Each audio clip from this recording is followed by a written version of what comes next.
दा नोङो थांनो हासिगौ। Thank you sir. Next. Good morning sir. Good morning, जिराय। Thank you sir. आच्छा, नोंथांनि मुङा मा? मैथा बसुमतारी सार।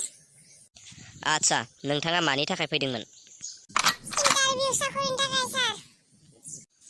साकरिनि थाखाय फैदों आंबो मिथिगौ। मा पस्टनि थाखाय एप्लाइ खालामदोंमोन नोंथाङा? एक्टिंनि थाखाय एक्टिंनि। अ आच्छा, नोंथाङा एक्टिंनि थाखाय फैदोंमोन। नोंथाङा मोसानो रोंगौ ना रोङा? रोंगौ सार रोंगौ। आच्छा दे, एक नाम्बार कुइसन। नोंथाङा शाहरुख खान, सालमान खानखौ सिनायगोन ना सिनाया? सिनायो सार, शाहरुख खाननि बिफाजों जानि बाबाजों एखेलोगो फरायोमोन।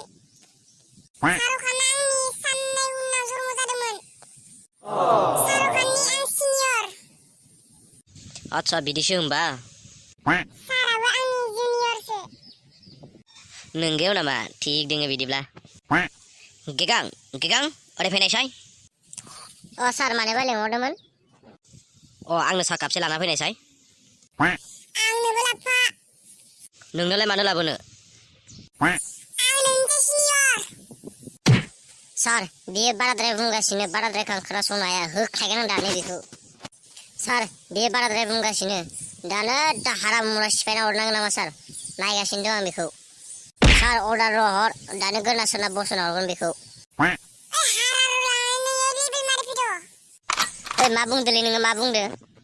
ओइ गेगां, थांदो नोङो थांदो। साता नांला लोंला साता आङो। थांदो मेम्बार। अके सार। आच्छा, 2 नाम्बार कुइसन।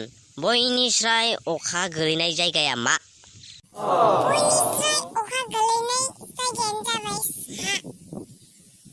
हा। मा? हा? बा डेन्जारलै नोङो, टेलेन्ट गथ'लै। आच्छा, बारु जागोन। दानिया 3 नाम्बार कुइसन। बयनिसाय गोलाव दलङा बहा थायो? उदबा मासे टेलेन्टेड गथ'लै बिलाय। ओइ, नोंनिया साख्रिया जाबाय। सेकेन्ड टाइमाव नोङो बे इन्टारभिउआवनो फैफिनांला दै। साख्रिया जाबाय नोंना, थिगानो।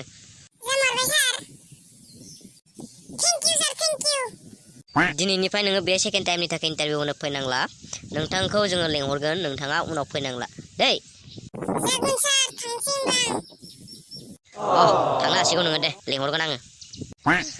बा मारै फैयोलै बहानि सात्र माथा